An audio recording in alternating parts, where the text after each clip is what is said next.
qof waxaan ahay dhimatay aan dhinta qof geeriyoodo la soo aasay horta ma soo noolaado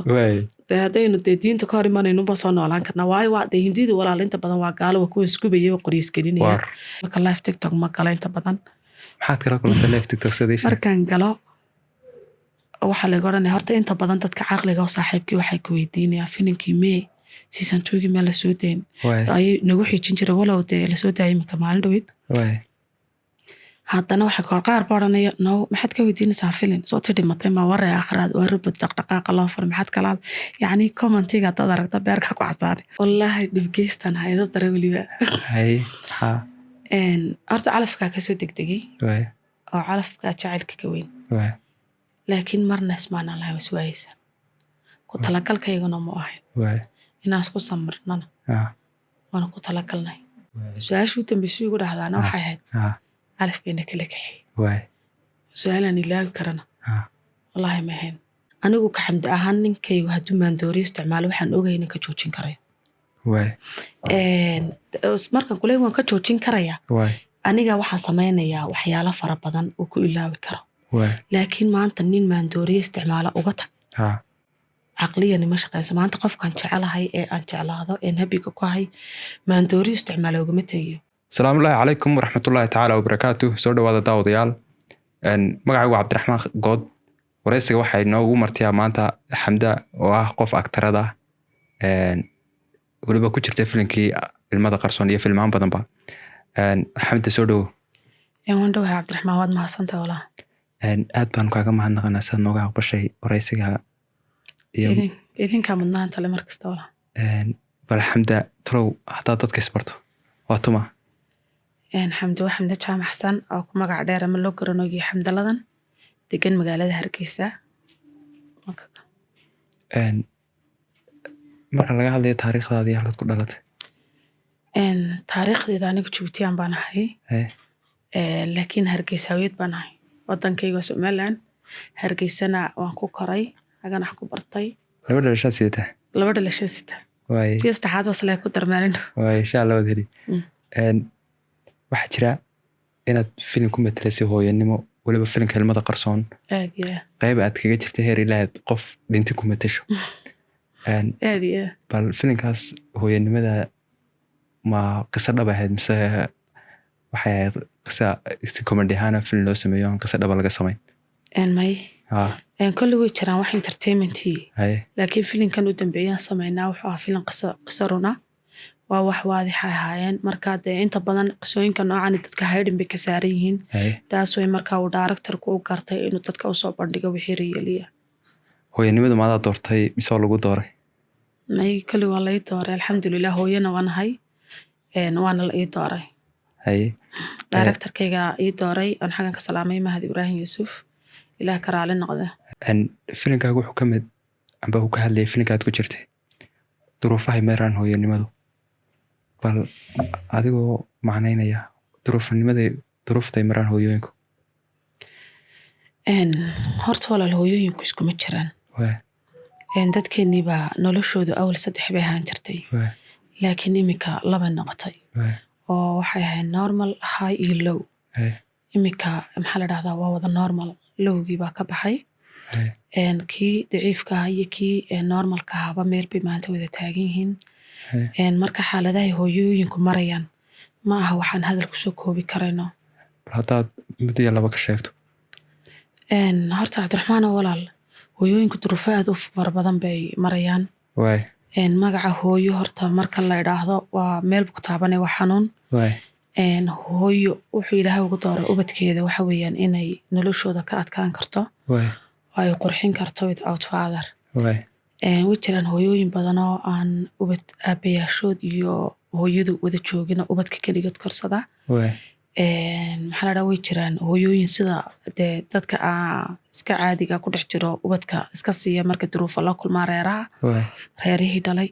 sidoo kale hooyo waxaa jirta ubadkeeda aanin iyo naagtoona ku hadlayna u dhabar adeegta oo maxaan ku dhahdaa iyadu xoog inta iyo muruq iyo maalba u maasho korsato say u qurux badnaadaan ama aanay uga duruufoobin sidoo kalena aan yani damage looga soo gaarsiinin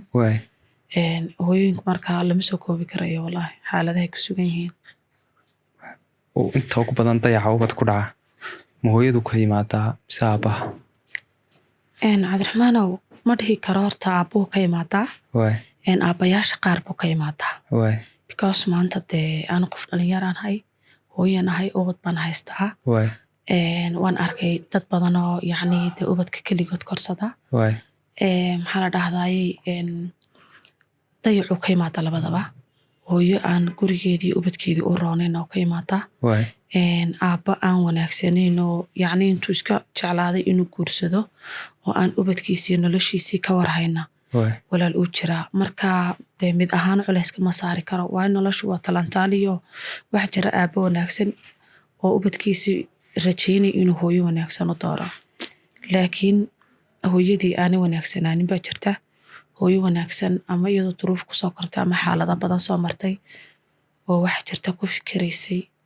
inaanay ubadkeeda iyo nolosha dambe ee ay geli doontaa noocaas marin, laakiin ay kaga xanuun badnaato xaaladii ay soo martay, xaaladii hadda ku jirtaa. marka dayaco labada dhanba walaalo ka imaadaa. dad badan baa jira inta badan dayaca u sababeeya inuu xagga aabbaha ka imaado. taa maxaad kaga jawaabaysaa adugu? taa waxaan kaga jawaabayaa waa khalad, aabbaho keliya kama imaado. sidaan kuu sheegay waxa jira hooyooyin aabbayaal wanaagsan oo akhlaaq iyo edaab iyo maalba ilaahay iskugu daray oo u dooraya ubadkooda hooyo, laakiin hooyadaas aanay noqonin hooyo wanaagsan. yacni ama ay dee faakahaysi rabto, ama ay dee waktiga ay dhalinyari ka lumiso, ama inay iska baadhi tagto, inay meel kasoo jaasto, iyo inay hawl kale ay maxaan ku rahday qabato iskaga mashquusha oo ay ku kale tagaan dhibaatada reerkeeda ay kaga maqan tahay. sidoo kale aanay yacni ubadkii ka warhaynin, soojkii ka warhaynin, gurigii ka warhaynin. muhiimadda gabadha loo soo guursanaya muslimkaana waxa weeyaan in ay ka warhayso reerkeedii, ninkeedii, quruxdiisa iyo duruufta labadaba in iyadu xamaasho. aabbahana waxaa looga baahan yahay inuu wixii dibadda ah kasoo shaqeeyo oo noloshoodii kaamil kaga dhigo bartii ay joogeen hooyadii ubadkeedii. maanta hooyaatay ubad baad haysataa, weliba anuusan ku ogahay waxaa tahay qof waayo badan ubadkiisa si aanay maaragtay darxumo u marin la jihaadata waqtigan maanta la joogo. waana kugu mahadnaqayaa. waqtiga maanta la jooga wuu ka duwan yahay waqtiyadii hore. siday wax walba isku update garayaan buu waqtigu la socdaa inay isku update garaysmayaan, waayo sanadba dadku duruufay ku jiraan, nololo firaxadii ku jiraan. si aanay 7 ayaamood qofka uga wada farxin baanay qofka sanadkuna uga wada farxin. maalinkuu farxadle iyo maalinkuu murugalaba wuu leeyahay sanadka iyo bilahuba iyo weygaba. hooyaa tahay, sidaan ogahay waxaad ka shaqaysaa 3 goobood adoo waqtiga la jihaadamaya. bal ka waran arrintaas. cabdiraxmaan, horta kartida midna waa mid aad iskeliso, midna waa mid lagugu ababiyo, midna waa mid ilaahay ku siiyo. aniga inaan wax noqon karo hooyadii bay igu soo ababisay. anigoo yar ayay maxaan ku rahdaa meel kastoo shaqa ka jirto inta ii kaxaysata meesha ugu dhow waxbarashayga gelin jirtay, si yacni aan hadhow toolana waqti usoo wada qaadano. marka tii hooyaday igu ababisay kasoo arkay hooyaday kartideedii, maxaa la dhaha iyo wax qabsigeedii, because anaga aabbahay lamaanaan korin, hooyadii baana korsatay. hooyadii kartideedii aan soo arkay iyo inay keligeedna korin karto unbaan aniguna kaskayga ka keenay inaan ubadkayga quruxdoodii, wanaagooda iyo waxbarashadoodaba ka shaqayn karo. waxyaabaha markaa aad maaragtay waqtiga aad la jihaatamayso, waxyaabaha kugu adag ee inta badan aad la kulanta waxaa kamid ah caqabada ku hortaagan. kule caqabad baa jiraysa soo maa? horta alxamdulilah, dadkeena waxay dhahdaan alla aamin ma iisho. horta walaal bilowga haddaad ilaaha isku xidho oo aad niyadaada iyo caqligaagaba ka dhaadhiciso alla la-aantii inaan waxba shaqaynaynin, wallahi waxba kaama xumaanayaan. noloshayduna bilowgeedu walaal waa alla ku xidhnaasho.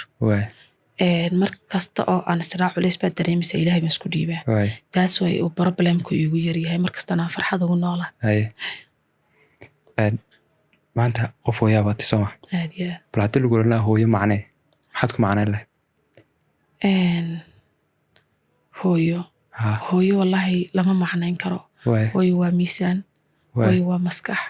hooyo waa caqli, hooyo waa dhabar, hooyo waa dulmane u dulman ubadkeeda iyo gurigeeda. marka hooyo sifee qof caqli yarun baa eraya hooyo ku sifayn karaya. waqtigan maanta la joogo marka laga imaado xilliyadaada shaqada inta badan waqtigaaga maxaad ku lumisaa? anigu waqtiyadeeda shaqada waqti dhowr saacadood bay qaadataa. early anigiiyo sida dadka cadaankaaban anigii ciyaalkii u wada baxna horta early iyaguna iskuulkooda ana shaqadayda muddo yarna waan soo kala horeynaa. haddii aan hawleeyo ifanaa wax duubayo kale ama aan dee qof booqanayo kale muddada intaa yar mooyaane inta badan gurigeygan ku qaataa. ma ihi dadka inta badan faakahaysiga jecel, ma ihi dadka asxaabta faraha badan la jecel. way jirta mara asxaab jeclaa, mara buuqa jeclaa, mara meel kasta inaan yacni jooga ama waqti aan ku qaato aan jeclaan jiray. laakiin hadda waqtigi waa laga soo gudbo. magacii hooyada iyo aabaha ayaan xambaarsanahay. marka inta badan wallahi gurigeygan ku qaataa. marka ay dee aan hawl u baxayo duubitaan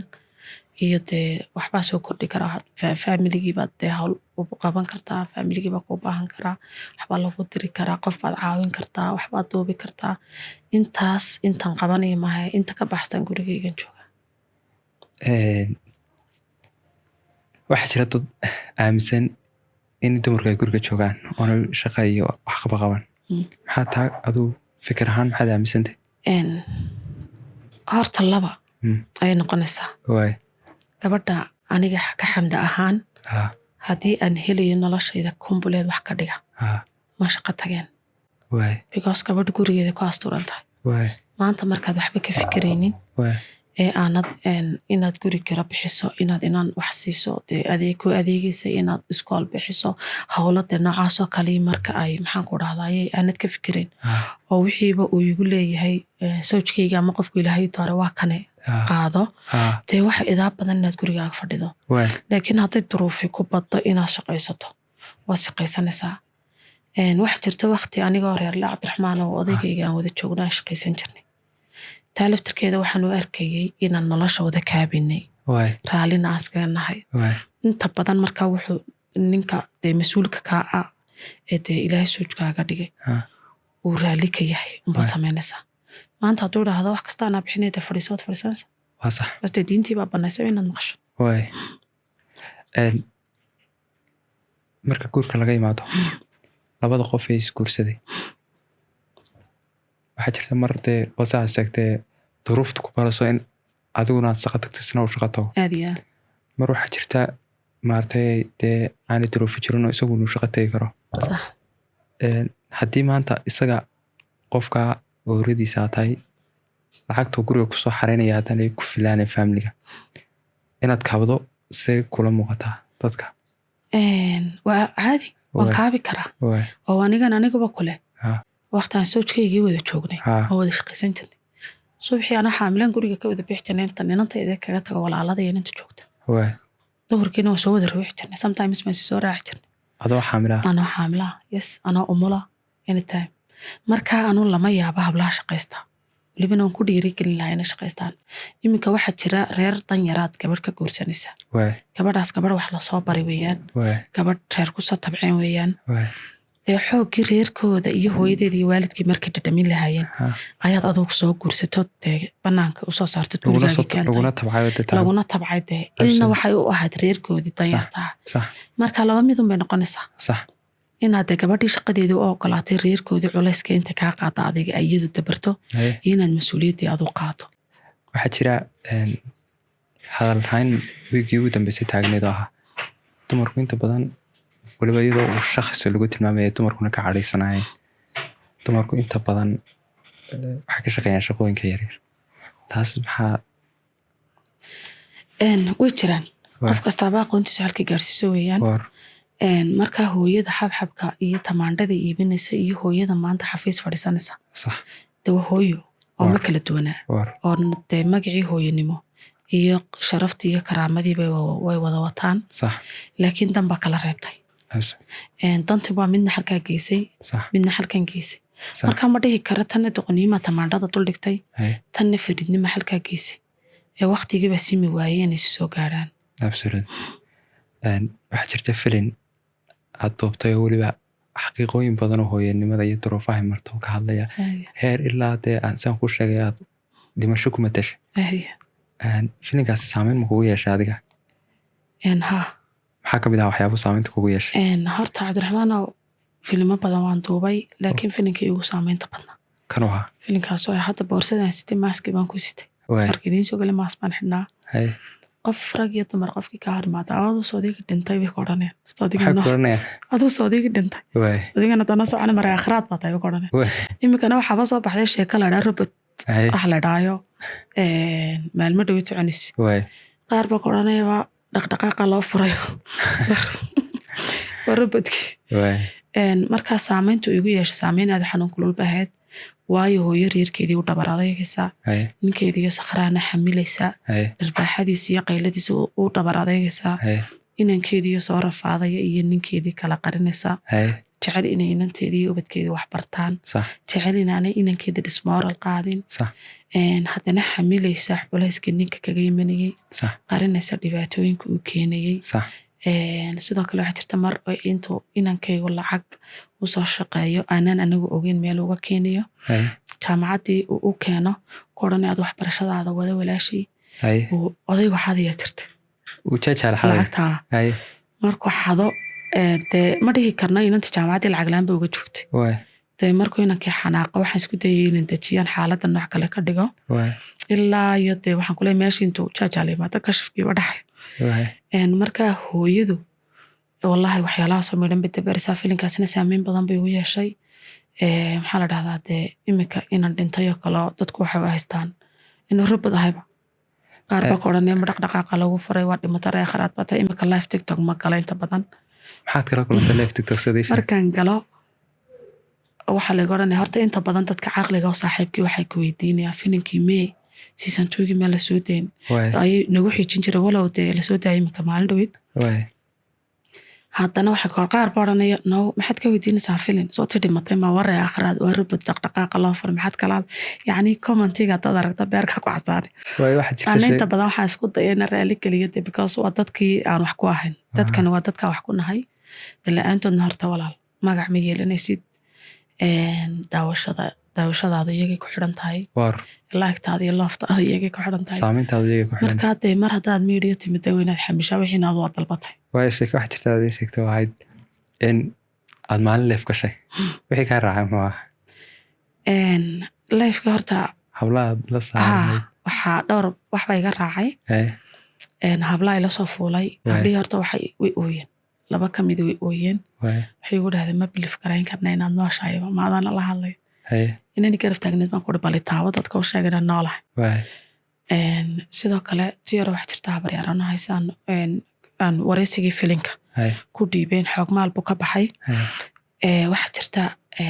tiyaro habarahada gabar jaarkayga walaalanahay ay dhashay baa iyadana laga dhaadhicin waaye way noosha habartaa way naftuba ka baxday maxaa la dhahday oo markii ilaa ay aragtay u qaadan weyday iyadoo oo dee xaafadaha markii geeridu dhacdo waa tan dee dusuud iyo wax la keena la buuqo wixiina way arki weyday waana dhimatayna xaggana ka dhex maalaysa xaafadii marka anigoo shaqo ka soo rawaxayba waxaa jirta inaan maxaan ku dhahday tiyaradii aragto iyadoo halkaasoo kale ku qadiinaysa tooska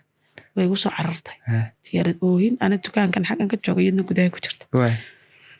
waanu kalaya markii dambe ka dhaadhiciyna filintaayan anigu noolaan adiga moraalkaagu soo noqday markaad ilma faamiligaada habaryaro tahay weliba uu aaminay inaad dhimatay moraalkaagu sidoo ha aniga hooyadii iyo walaashayda iga weynba waxay igu dhahdeen maxaad u matashay faamiligayga qof aan ka nixin male laakiin waxaan ku qanciyay kulle nafsan daa'iqatulmowt naf kastaa waqtigeeda ay sugaysa dhimanaysa qofna waqtigiisa ma dhaafay waxana waa wax weeyaan waa jalniin markaa waa kas ana waxaan xasuustaa filimka aad matashay horta filmo kalood matashay ood ii sheegtana way jiraan sida filim sixirka ah waxaa jirta filimka ilmada qarsoon anoo maraya dalcadda ambaha star agteeda marka la sii korayo kaalinta star calaamada baa waxaan xasuustaa gaadhaan saarnaa carruur yar oo iskuul dowliya ka soo baxay oo gelintan baa ay tahay baa waddadiisa u taagtaagnaayeen markaas waxay dhahaan filinkii ka sheekaysanayay sidahaan heblaahi may dhimatay waxyaabaha filinkan maalintii si aan kuula soo xidhiidho waxyaabaha ka mid ahay bay ahayd in qofka maanta ilmaha yar dhalinyarada saamaynta yeelatay in qof ay ku sheekaystaan ubaxa yarare soo kacaya inuu qof maaragtay filinka ku jiro u dhinto koley dee adigana dadka dhalinyar carruurta ku garanaya sida dadka ku garanayaan ayaguna saamayn bay ku yeelanayaan bal xamdey haddaan kuu sheego filinka ilmada qarsoon mooyaane filin kaloo natisho oo weliba filmaan kale jira oo weliba filinka sixirka oo kale bal ka warran iyaga kuwaas filinka sixirka waxaan ku mataliyay islaan calooshu taagantay waa askariyada Muna Faysal iyo madar baa ka agtiriin liicaatani ku jiray marka filinkaas Muna Faysal baan habaryarteed mataliyay marka inta badan dhalinyarta waa kuwan iska labista inta iska kiijiyaan maqribkii baxa meelaha ballamay iyo asxaabiya iska taga dhalinyartu tahay waqti xaadirkan marka Muna oo maxaan ku dhahdaa filimka horta filim qosol oo intii daawatay madar baa waxa lagu guubaabinaya Muna inay maxaan ku dhahdaa ay sixirto madar markay sixirto xaggeedii najmo ugu soo jeedsada najmoosna dee raacay moogta lacag ku raacaya najmina waxa daba cararaysaa madarna waxa daba cararaya munana waxa daba cararaya liicaato marka aad ma walaalaha halkan uga wada salaamay dad يعني qalbi nadiif ah jeclay weeyaan anaguna salaamana Yaxya Taygar baa waxaan oo dhanba wada walaaqay filinku taa wuxuu leeyahay maxaa la boss ma la dhahaa laadarka filinku waa Yaxya Taygar Yaxya Taygar baa wuxuu yaqaanaa sheekhan wax isku xirxiraya dadkana midmid buu yaqaanaa marka liicaato la saaxiibaya wuxuu ka dhaadhicinaya inuu Muna soo folo hadana maxaa la dhahaa sixro marka Muna sixro دواتا Muna hadana xaqii liicaato soo jeesay iyadana kiyaas xirta soo daba cararaya anigana waxaan oo dhanba warka ma hayee waxay shaqaynayso inanta yar xaqii tagaysaa xaqii u labisanaysa iyadoo labisato dhuumanayso saa u socotana naqal kaga soo baxaya xaqii xiligan labisanaysa ila liicaato dibadda taagan bay doonaysaa inay tagto hooyo waan baxaya maad igu oranin aan soo yar asxaabteeda ma tagi kartid fadhiiso markaan fadhiisiyo ayay liicaato la hadlaysa ku oranaysaa niyo habaray diiday inaan fadhiistay soo galado si ku soo galo soo galo ka xijaab iyo naqab soo xiranay aakhirkii madaro mar hore guriga intuu yimiday anoo madbax joogo qado iyo xawda diyaaranay Munina hurdo ay maalin hore madar guriga imanaya soo iska dhigan ninkii leerka qoray markuu imaado ninka leerka qoray iska dhigan ku dhaawra ta saacad iyo soo qoraano dehan jabiya sida gudihii qalbu Muna doondoonaya soo iska dhigay isagoo leerka qoray ana waa iskaga tagay madbaxi baan kala xaslay inankii u qoray ilaan guduhu ugu galiyana warka ma hayo madarna mar dambe ku soo noqonaya wixiiba waxa iskugu imanayaan qolkii fadhiga dukaankan u baxayaa dukaanka markan ka imaado ma arkaya laba nin iyo inantiyo isku laba naagood iyo madar isku raaw ilaa anigu Muna markii ay u liicaato soo istaagay meesha isagoo xijaabkii xidhan ku naxaga tagaysa ay ugu tir waxaan doonayaa inaan tamaadi waran habixina asxaabteedu imay ma kartan kuna ku iman karaanay ay soo galaan laba inane aan yar tacaayadeeyeen yar hanjabay fadhiga iska fadhisanaya waan baxay bixitan baxuu madar alla la soo galay iyadoo fadhigii la sare taagay ayaa soo gashay baan soo galay filinkaas isaga wallahi saameyntu saad bay hadarta filin yani comedy aanu ha laakiin adiga dadku inta badan waxay yaqaanaan aniga Muna habarteeda caloosha taagneed bal igu oran jiray filinkan kala iga meeray soo islaanta caloosha taagneed Muna Faysal habarteed markaas inta badan dadka maama igu dhahdaan laakiin dadku waxa jirta ma eegaan qofkan shakhsiyadiisa haduu saameeyo waxay eegaan wax matalayo haduu fanaan yahay sidoo yahay yaani dadkeen waxay qiimeeyaan soo qofka aanay baran noloshiisa aanay baran noloshiisa media ay qiimeeyaan ay ku qiimeeyaan bal su'aasha anu tagay waxaa jira burburka qoysku inuu muddooyinka ugu dambeeyay deegaanada Soomaalida ku soo badanayo maxaa sababaad maraynaysaa burburka qoyska maxaad oran kartaa maanta waxyaalo badan baa sababa maxaa kamid ah waxa sababa habliyo faakaysi fara badan helay faakaysi maxaad uga jeedaa yacni hidde bartay goobo lagu caweeyo bartay in waqti la qaato inanba inantii ka asxaab badan tahay gurigeedu ka buuq badan yahay inamadiiyo sidii aanay ahaan jirin oo dee hablihiiba ka edab daranoo maxaan ku dhaha wax samaynayaan iyagoo mid qabay dee mid kale la shakisanayaan iminka ninkaagii iyo soojkaagii heblaayo saaxiibadaa ay aragtaa ama beri meel ka aragtaa saaxiibadaa ku qabanaya odhanaya balka waran maxaad haysa ma fahantay markaa dee tiima qarinayso ma odhanayso waa heblaayo ninkeedii reerkaasa burburini iyadoo maqiiqan bay soo gelisaa saaxiibadeeda odhanaysa naa heblaayo soo kee kiiga daraakeye dee kanku qabee caagiiba iska odhanaysa sidoo kale waxaa jirta ninkiibaa gabadhiisiiyo gurigii ku sugaysaa oo cashadii u diyaarisay oo iyadii isku diyaarisay oo nolol kumbuleeda heleen oo dee iyadu ku fikiraysa ninkaagii gurigaaga farax geli ayuu isaguna wuxuu samaynaya faakahaysa wax la idhahdo inuu magaalada aado magaaladiibuu aadayaa iminka adigoo kaleo iska nadiifa ayaa saaxiibkaa iska arkaya war halkaa noogu kaala waan boonaynana waxa ag fadhiistee dumara ama 2 dumara dee marka 2dii dumar ahaa saaxiibka la fadhiya adigoo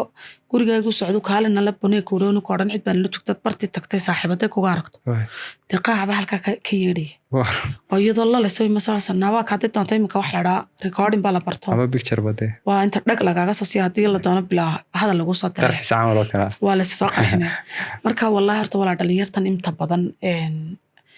hadda jirta sababahay يعني بربرك qoysku u badan yahay ku kala tagaa 3 baa kamid ah ku soo koobo mid waa taan ku sheegayo oo waa ninkan gurigiisa fadhinayn gabadhii faakahaysi baratay sidoo kale miiriyihii iyo isna waa laga taagantay maxaa la dhahaayay iyo guur degdega maanta qofaas arkaynaa waas caashaqaynaa horta waxaan jacaylka la dhahaa bilaadanka uu ka abuurmaa laakiin imika been buu noqday inta badan dadka maxaa la dhahaayay sababta been u noqday waxa weeyaan ku arko ka caashaqay inanba arkaya quruxdeedii buu ka helayaa borigeedii buu ka helayaa labiskeedii buu ka helayaa uduggeedii buu ka helayaa uu caashaqayba caawa cidiba ka reebi mayso jacayl baa galay dee jacayl maahe waxaan dhigi karaa dee iska danaysi weeyaan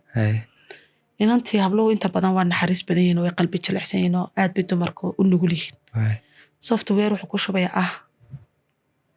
casaankii loof inkastoo de laakiin hadda imika daaciyaal soo baxeenoo ay adagtiba kawdhamay inantii markaa waxay iska dhaadhicinaysaa maxaa la dhahdaa inay dee inankii jecel yahay inankana population baa tahay 60 kala wada tahay jacayl baa imanaya inantii heer waxay gaadhaysaa inay kasbato ninkii inuu guursado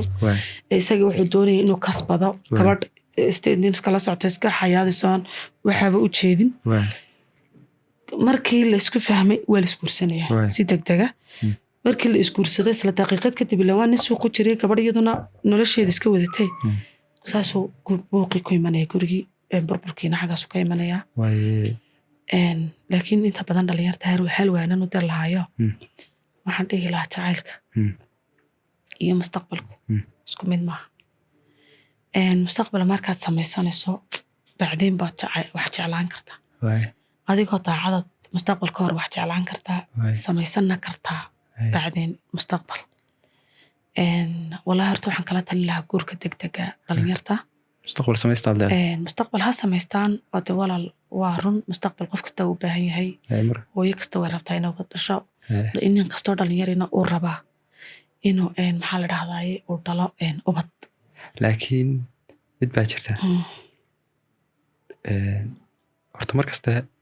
in qofku wax jeclaado waxa ka horeysa in qofku mustaqbal sameeyo sidaad sheegto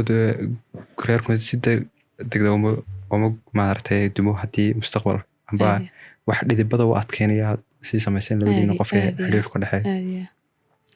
laakiin bal ka waran dad waxaa jira biniaadanku isku mid maahe iyagoo mustaqbal sameeya haddana kala tegayo amba maaragtay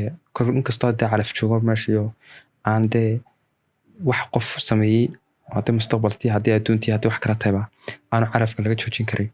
haddana laguma sababeyn karo mar walba soo maha in qofku mustaqbal aanu sameeyo calafka waa meeshiisa oo ilaahay baa furniinka iyo qabniinkaba baneey oo yidhi dee isguursada isku tarma isku tabca laakiin hadaad isfahmi weydaan dee isaa aydaan diinta iyo awlaadi midba uga gafin dee wadooyinka waxa loo badiyay inay kala maraan maxaa la dhahaa marka iyadoo furniinkii qabniinkiiba furan yahay ayaa waxaa jira dad isjecel laba qof adduunka isku jecel oon kala maarmayn ubadkoodiina jecel haddana duruufi kala kaxaysa jira duruuftu maaha baahi lacageed maaha wax la cuno meel lagu noolaado labadii qof isjeclaa waxaa jira problem family inuu yimaado labadii dhana ama dhan ka socda marka maanta reerkay familygii inanku uu aad u bushkaraynayo inanka reerkiisii dee qofku waa bili-aadan si kasta kuu jecel waa laga soo dhacayaa inta badan burburka reeruhuna wuxuu ka yimaadaa familka ninka marka labada isfahmi waaye ma dhihi karo duruufku kala taga waxaan waa loo samraa noloshaad sees kasoo bilowdaa hadhow mandarad yani fooq aan dhehe mandarad jiwita tirahdee fooq gaadha waana samirka labada qof oo isku dhisan in baahi loo kala cararana horta ma aaminsani oo qof idhaahda maanta gaajan gurigii kaga soo cari gaaja ma taalo runta markaan ka hadalno hooyadu har rafaado oo yani way jiraan hooyooyin walaal aan awoodin nolosha oo aan cid caawisa awoodin oo aan xoog lahayn way jiraan laakiin nin xooga oo gurigiisii dhaho maanta waan u shaqaysan kari waaye caqliyan igama dhaadhacayso horta gabadhuna inay ninkeediyo wax kasta kala raaliyo diyaar ula ah oo dee baahidoodii inuu daboolo orod ugu jira inay kaga tagto waxba nooma qabanayo mar haddaanu muruq iyo maal iyo af waxba ka hagaranayn taasna ma jecliye waayo haye inagoo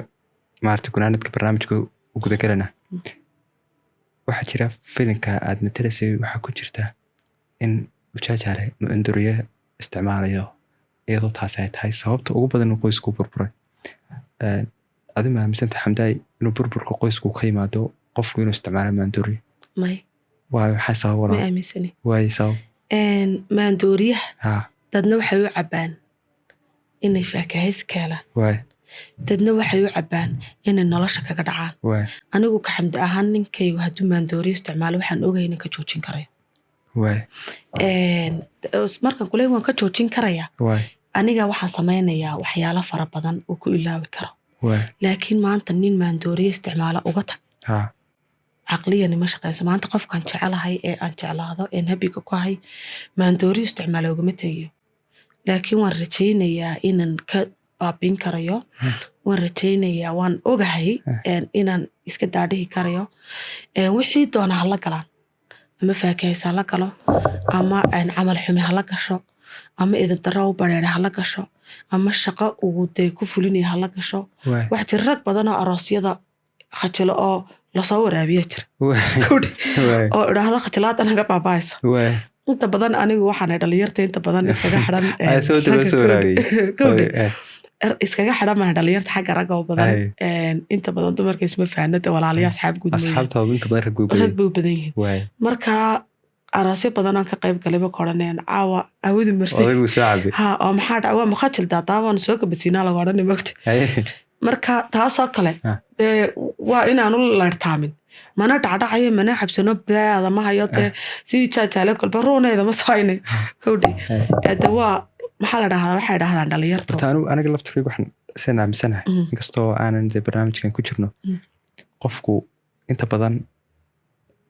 dadka qofku horta balwadu maaha waxa qofku maaragtay maskaxdiisa bedesho balwadu waa wax kastoo qofku si dheeriya u sameeyo imanka qof waxaad arkaysaa ku odhanaya gurigeyga kama soo baxo ilaa aan garankan xidhanayan aan kaa wadayo taas balwad bay ka noqoto qofkii xiriir buu isticmaalaya dee qofkuna balwadu leeyahay dee isagaa lala xisaabayaa wuxuu maaragtay dee uu noloshiisa hadday faa'iido u leedahayna dee qofku isaga og haddii khasaaro u leedahayna qofku isaga iska kaa og laakiin cabdiraxmaan adaa ku haystee haddii aad naftaada og tahay ina khasaare iyo faa'iido midku tahay waa inaad ka fikirtaa qoyskaaga anigu waxaan aamsanahay qofkaas jecelnahay ani nolosha ayaa igala weyn waxaanu samaynayo maanta hadduu edabdarro samaynayo ugama tegiyo waxaan ku talagelayaa inaan ku qanciyo inuu halkan imaadaba halkan ban lee war ku nafis intaana dadku ina arag buuqiyo rabashkeenin ku nafis adoo dhacdhacaya de ma dhacdhacayaba dadka qaar baan dhacdhicinba may fahantay markaan ku dhahdo halkan kaalayo ku nafis waxaa dhici karta inuu dee ku dareemo qofkaagii uu isweydiiyo caqligan iyadoo ay kugu keentay gurigii oo ay kugu tiri waxaa jeceshay samee maxaa kuu diiday inaad ku farxad geliso wallahi waan arkaanoo nolol badan oo noocaasa oo way jiraan dad badan oo dee aan soo arkay yacni anigu ma dhicin alxamdulilah laakiin waan iskoob joog baan u soo ahaa waana kula talin jiray wallahi waxaan ku odhan jiray walaal iska daaya ha dhibina waxaad doontaan maxaan ku dhahday ha yeelina farax geliba laakiin de maskaxiyan ani taydiiba hayde qaar intay iga dhegeystaan iska dhaqaaqay iyo qaar qaatayba way jiraan ku hagaagay marka aniga xamda ahaan wallahi waxaan jeclay qofkaygu every fucking things kastuu happy ku yahay inaan raali kaga noqdo sidoo aniga iyo isagana ilaahay raali nooga noqdo isaguna in the future aniga raaliga noqdo markaan leeyahay halkan kaalimka markuu meel population tago oo every things ku sameynay drugska ku jira chatku waa drugs sigaarka waa drugs wax imika soo baxo la cabo laga qiijiyo la charge gareeya jiray isaguna waa drugs baasha shishada la la cabaya qulqudlaysa waa drugs wax kasta waa drugs sigaarka u yar ay nimadu caadaystaan moodeen caafimaadka waa drugs waana ku dul qoranyay aqli xumaana isticmaalaan wallahi waxaan jeclaa inaanan ka jirin waayo waxa jira wuxuu aniga igu dul bilaabay iyo waxaan ku galay baa jirta wuxuu aniga igu dul bilaabay dee waxbaa ku kalifi karaa wayna ka fikiraa waxa ku kalifay qofkan isagoo habiyo dee nadiifa aan kulannay waxaan ku kalifay daraagiska waa inaanan isweydiiya maadaa buuqu keenay ma noloshu xambili waayey ma mustaqbalkii inuu ka fikiraya waa inaan fadhi la sameeyaan ku dhahda waxaan maa samayn jirin maxaa diidan tahay waa qodob sama haddii aan ku galayna waaban ku galayba ma ka hadli karo laakiin wanaag baan kaga hadli karaa xal baan ku keeni karaa waxaan leeyahay xabiibi waxaa nooma fiicna nolosheena iyo noloshaada caafimaad ahaan jismigaagii qurux yeelan maayo iska daaban leh asay ahayn welcome the baby ma fahanti marka inta badan waxaa jira dad caqligoodu taam yahay is oranay waa tan waxay samaynaysaa happy kuga dee kaale kule iska daa kama soo horjeedaan ismeelihii burburka qoyska balwad baa ka qayb qaadata kolay taamarkan ka gudubno waxaa jira filimkan aad ku jirtay xalqad labaad oo laga sameeyey dad badan oo taageero ku hana way jirtaa hindidana saynu ku baran waxaa jirtaa qof dhan oo aduu doono intuu dhintay soo noolaanaya talo filimkan xalqadiisan xamdi ma ku jirtaa dadku hamseen season 2giisa xalqadiisa labaad cabdiraxmaano horta su-aasha dadku in badan bay weydiiyaan waana su-aasha ugu badan ee hadda lay weydiiyo sababo aanan ugu jiri karin baa jirtaa inagoo islaam baynu nahay islaamnimadeenii markaynu kasoo gudubno dee qof waxaan ahay dhimatay aan dhinta ee qofku geeriyoodo lasoo aasay de horta ma soo noolaado dee haddaynu dee diinta ka hor imanaynu ba soo noolaan karnaa waayo waa dee hindida walaal inta badan waa gaalo waa kuwa iskubaya waa qoryiis gelinaya filmaanta kuwan amerikaanku dee waaba amerikaan islaam shaqo kuma leh laakiin inagoo islaamnimo inagoo eegina dee ma soo noolaan karayo ifan haddii la waayi lahaayo kale oo filinka la dhihi lahaa way tahriibtay waxbaa ku dhacay in the future dee sidii oo kale waad samayn kartaa qof lumay oo kale cawaaqib xumo kuma noqonaysa naftii iyo populationkii iyo diintiiba laakiin qof dhintoo soo noolaaday bismillaah directorkaygu dadka waxay leenahay soo maaha xamdi ma soo noolaanase filinka daawada season 2giisa daawada waxaa laga yaabaaba inuu season 1kii adigu jeclaydeen ka macaanaado oo season 2gaba jeclaataan dee kolley anagu tajalayaal bannahayo wixii filinka aanu ka ognahay iyo waxaan duubnay ma sii faaleyno laakiin waxaan leenahay fadhiga ku suga oo marxaladiisana commentiga nagula wadaaga inkastoo aanu jeclayba filinka haddii xamdi ka maqantay inaanu sidii hore ahayn oo dee sidan mar kaste horta waxa ugu horeeya iyo wax dambe mar kaste say soomaalidu tira wax jira waxaa hore maanta shayga aan xidhannahay hadduu kii hore soo baxaya wuu ka duwan yahay ka teefiicay shayga labaad markaad intaa laga yimaado xamdaay inagoo barnaamijka soo gabagabaynayna sidoo kalena maarata kaaga mahadcelinaya walaal in badan sidaad waqtigaaga usoo hortaysaad iga aqbasho waraysigaa waay adoo 3 meeloodoo kala duwan oo kala juhdiya iyo ubadkaaga weliba ay ku sugayaan wallaahi welibana anna waxaan kaa raali gelinaya muddaadi sugaysa may walaal dhimale waraysigii filimka xilligan bixiyay waqti fog buu ahaa ilaa iyo waqtigaa wallaahi waan jeclaa inaan kula kulmo aniga laftarkayga waan kaa raali gelinaya walaal dhimale walaal aad baad mahadsantahay su-aasha ugu dambaysan ku weydiinaya waxay tahay bal maanta dhalinyarada Soomaaliyeed ku daawanaya fariinta u diraysa maxay tahay hablo iyo inamaba حتى hooyooyinka kabareey xitaa hooyooyinka inagoo barnaamijkan danta ugu weyn ee lahayn bay tahay hooyada tahay Cabdiraxmaan horta ta dhalinyarada ayaan horeysiinaya dhalinyarada waxaan ka oranayaa horta diinta xaggeeda u soo jeedsada oo Ilaahay ku xidhnaada qofka markuu iimaan leeyahay Ilaahay ku xidhan yahay markasta islaamka iimaanku nagama maqna laakiin haddana markaad Ilaahay xiriir la samayso noloshaada way ka sii degaysaa intii aad ahayd xaqiiqatan waxaa la horta Ilaahay ku xidhnaada sharafta diinna iyo waalidiintiinana ilaaliya saad agti Ilaahay agtiisa sharaf aan uga yeelana dhamaanteen insha Allah ta hooyooyinka aan ku kala saaray hooyooyinka maanta reeraha haysta yacni qoysaskooda buuxaan andhaha de hooyaabadii wada joogaan waxaan leeyahay dhayaliyo idinkaga dumi reerkiinu waayo hooyo ubad kaligeed korsanaysa unbaa dareemi karta xanuunka ubadkeedu dareemayaan maanta adiga ubadkaagii ama saaxiibada israacdeen dee gabar dariskaaga ama oo aabahood wadiyo hooyadooda aabadaa ku hayaan ubadkaagu saa u eegayaan horta waxay ku tahay yacni dacalool xumo laakiin dee duruufaa keentay oo qasbiyan maaha waad xamilaysaa adoo xanuun kasta hooyaa tahay laakiin ubadkii ma xamilayaan duruuf kasta oo gurigiina dumara oo idinka haysata waxay doonaan xataa xaaladii imikaan ka soo hadlineed balwadda ha noqoto waxaan jeclay walaal inaad gurigiina ku asturnaataan oo aad gurigiina haysataan Cabdiraxmaan oo walaan guntii gabagabadii marayno mid baan doonayna kugu darsadaan kuu sheego gabadha marka la guursado sidii ay gurigooda ku ahayd kuma ahaanayso xaalado badan baa jira walaalkaagii wanaagsanaayaa adduunka kuu jeclaabaa diiqad qabanaysaa hooyadaayoon rabin inaad daranyotunba haddana meel ka gubanaysaa aabbaha hadalkiisaba iska daa kelmadda u sakaysee ilmahaagu hadduu buuqu furo qof guri hurda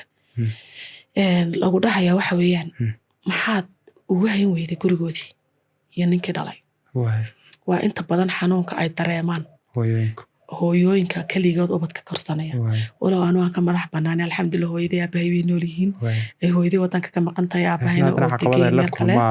caqabada ay la kulmaan dee yacni aniga xamda ahaan iguma dhicin laakiin dad badan ay ku dhacday baan arkay wallahi taas wayaan u leeyahay gurihiina haysta waayo inanta maanta gurigooda joogta ee ubad nin inta usoo dhashay kula noqotay xanuun saa'idii dareemaysaa oo ilmaha lagu bush garaynaya ninkiiba dhanka cadaadinaya xaalado badan bay dareemaysaa gabadhay gurigaaga hayso duruuf kastii ha kuugu timaadee gurigaaga haysa ifan ha kaaga baxa ninku hadduu doono waa dumarka iyo reeraas qaba hablahana waxaan leeyahay dee kolley hablaynu nahay quruxdeenu iyo mustaqbalkeenu waa inaan hooyo noqono guur samayno qofkaad ku qanacsan tihiin walow aan waxba haysanina Ilaahay la kaashado guursada oo jacayladiina soo dhaweysta anuu horta aad baan jacaylka uga dambeeyaa سيد horta jacaylkiis ku tiin wallahi barnaamijka gabagabadiisina isku soo furo ma rabe aad baan jacaylka uga dambeeyaa noloshayda waxaan dhihi karaa aad baan qof isku jeclayn laakiin nooma suuragelin ilaahayna isku mukay hagaajin nasiibkii waa kaadana ubadkayga abooska ay siiyay intaas aan kula hadlayo dareen galgacal ku jiraa way qofka ugu horeeyay jeclaydeen ma waxa ma qofkii ubadkaaga abood boo hamise muhay bal anoo gabagabadii ku jirna bal haddaad yar inooga taabato horta waxaa jira jacayladu sanoo arkay way kala duwan waay jacaylka saamaynta lama ilowdid waay jacaylkaaga u horeeyana ma ilowdid waay jacaylkayga saamayn buu lahaa waay ubadkayga aboodna ma ahayn dee ubadkayga aboodku ma dhihi karo ismaanaan jeclayn waxa isku guursanaa iskaga dhalnay waa jacayl laakiin haddana kolley qofku jacaylka koobaad ma ilaawo in badan waa ka meermeeray waanan iska ilaaliyey inaad ka sheekayso may yacni intii hadda aan dee yacni reerkayga aan tisojkayga kala tagnay inaan dee wax jeclaado laakiin runta niyadda u sheego waxaan sira noloshu waa fursaduna hal mar bay kusoo maraysa marka waa inaad ka faa'iidaysataa waa sidaas waa xaaladda waqti xaadirkan dadku waxaa jira horta laba ay u kala baxaan marka jacayl laga hadlayo qof isagu dhibane yahay oo isaga laga gardaran yahay oo qof dee inta badan jacaylka isaga looga baxo iyo qof isaga dhibana ah oo يعني isagii wixii geystay oo ka baxayba jacayladii oo dudumiyey arrintii adu ma dhibana lahayd bise wallaahi dhibgeystan haydo dare weliba hay horta calafkaa kasoo degdegay oo calafkaa jacaylka ka weyn laakiin marna ismaanaan lahayn waswaayeysa ku talagalkayguna ma ahayn inaan isku samirnana waana ku talagalnay laakiin calafka ayaa ka degdegay waa kas balse kula noqotay markaad qofkaa jeclayd kala tagteen amba aduu maaragtay dee markan xanuun dareemaba wallaahi waan dareemaa anytime just aan kula hadlayo marka aan xanuun dareemo yacni ama aan wax xasuusto ama aan xaalad kale waxaas oranaysaa dee malaha halkii baa kuu fiicnay malaha qofkaasaa kuu fiicnaa malaha uu ku dareemi lahaa malaha tani kuguma dhacdeen su-aalo noocaasa isweydiinaysa laakiin haddana wax tegitiigsimaad malo waa laga soo gudbay wax rajeynaya iminka hadduu ku daawanayo qasbiyan ha anu waan weydiistay anu dee asfaanii fariid baan hayo waan weydiistay ba riyalina waan u sheegay inaan nolosheeda iga baxayn ma fahantay jacaylkaasi waxaa waa jacayl ictiraaf laadaay ictiraaf u leeyaba su-aashuu dambeysuu igu dhahdaana waxay ahayd calaf bayna kala kaxay su-aalaan ilaawi karana wallaahi ma ahayn si kastoon aan nolol u sameeyo ama aan jacayl u sameeyo ama aan wax u sameeyana kulli ma ilaawisid sababto waa jacaylkii koobaada kusoo maray halkanaa ka salaamaya waxaan leeyahay dhisan oo dhaqan maxaa la dhahaa noloshaad ku jirtana allaha kuu baarigo insha allah aniguna haddaan yagleelayay mid insha allah igu soo ducee igu soo ducee oo yacni dee ma dhihi karo dee mustaqbal baan yagleelaya laakiin haddaan loof bilowgiisi ku jiray inaan ku ilaawiyin kale laakiin lama ahaynan nolol baa ka dambeyso still kole wallahi horta iminka dhalinyartu inkastoo jacaylkii wax ka dhigeen maaragtay iska challenge xanjabuuf bay ka dhigeen laakiin haddana maaragtay jacaylka dhabti waa kaa maaragtay qof ay isjeclaydeen adigoo reer yeeshay kabacdi haddana aad qofka xasuusantay wallahi you can imagine waan xidhiidhnaa wallahi one day haddaan kala maqnaano ama 1 month aan kala maqnaano wallahi waan xidhiidhnaa waanan is aragnaa halku joogana waa iska warhaysaa yes anywhere uu joogo waa ku kulannaa ما فهمتي هذا ما راح أحاول في عندي دينكو واسمع سلامنا ده هذا مستقبل برست سما محلها أنا ونتي هو يناي أنت فيوتشر وأنا إنه إلهي بأكر تعالفك وتطبق كنت نشرد شو قرص ده ولا أنا ولي وتغيرنا هاي لكن أنا قال الله شو سيد داي بمك والله بالله وعجيب نلاش أنا قاعد في الصحي أنا قاعد شعل إنه قروح بالنهضة أنا قاعد شعل إنه يعني وفربطه reerna تكون بلاد noqdo aniga jecel farxadiisa waay markasta isagoo farxadeedu ka taliya uu iwaaniyo wax uu sheegaa intaas nis ah soo soo xiriiriya sani xiriirin was xiriirina mar hadan ku leeyay connective online weeyaan waxaan moodiyay anu inaad kala dad qaladkaaga ka garawday inaad wali xagaagun no way wasla xiriirna isla hadalna ma sha Allah ma fahanti باسورك قلبي جاي باسورك تلفونك جاي كاسات جاي everything كستنا بس أقل مركز سأقل مركزة بس كير عليه قاروجي حواجي غير كشري كهدريرين يا ما فهم سنة ما بفهم كران ويعني أنت بدنا نلاش إذا وبرفت وساس حضار نلاش إذا ما ولا الميديا كتشن هذا نتذكر أنت بدنا ما فهم كران نلاش إذا وقت قالت تركيز أنا عبد الرحمن وميديا كترو ميديا هذا دتكو يمكن بلاوي لكن أنا 2013 كيبان بلاوي مدة كوي توان كاسن أنا ميديا كده جرا ما أمان أكتين شلون هي سمايو يعني ده هي أكتين كده سمايو أمان حيسي سمايو entertainment everything كسكتا لكن حتى في المانتوم بند حتى 19 كي كوسابيري توقع جعلكم ومجوران والله بالله ارتجعلكاgu waa ki saxda marka laga hadlayo cawaab barnaamijkan waraysi ku bixinano dayadoo imika aan jacalka sidii hore inuu update dambe yimid way ka dambeeyay si dhalinyartayadan dambe kala de haddana ma aha jacalku in labada qof isku kursadaan oo maadartay weli ay xiriir ka dhexeeyo taa midna ma jacaylku waa yani wax inaga awood badan oo qofkan meel kale ka socda aad iyo qofkan isagoo reer leh qofkii kala xiriirinayo aad iyo isagoo ay dee waayo isugu dambeeyeen oo weli laba qof oo dee iyadoo xitaa ay jiraan dadaan is xiriirino haddana weli is jecel is xasuusta aad baan kaaga mahadnaqayaa walaa mar kaste sidaad horeyskaaga aqbashay waanad israftantay waayo waqti ka mid a waqtiyadaada haddii soo hortay aad baad umahadsan tahay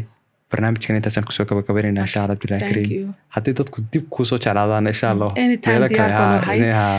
meesha waa meesheedii inamadan waa inamadeedii kulli waa walaaladay hadday jeclaadaan iyo barnaamijyadii rabaan iyo kolley commentigooda aad eegi doontaa wax kastay jeclaadaan diyaar bano inaan uga jawaabo waana idinka mahad celina idinka asxaabtana waxaan leeyahay ku xidhnaada youtube-ka iyo pagekaba dee waa kas leegtiya sheerka noo badiya mar kasta de anigu dadkan wax ku nahay haddaan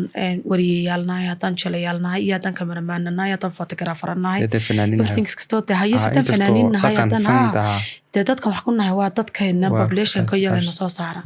de waxaan leenahay allah idin sharfo mar kastana dee kor noo qaada anaguna diyaar baa idin idin taagan sharfanid walaal shukran walaal saaxiibayaal intaa waxaa kusoo gabagababay qoraysiga xisaal ahaan ka qaadnay xamda iyadoona caawa ka ogaateen waxyaabo badan oo ridaan hore uga ogeyn walaashay waan uga mahadnaqayaa mar kaste dhinaca kamaradu waa Suhayb aad baan isna ugu mahadnaqayaa intaan waraysi ku xiga ku kulmi doono sidaa iyo salaamu calaykum waraxmatullaahi tacaala wabarakaatu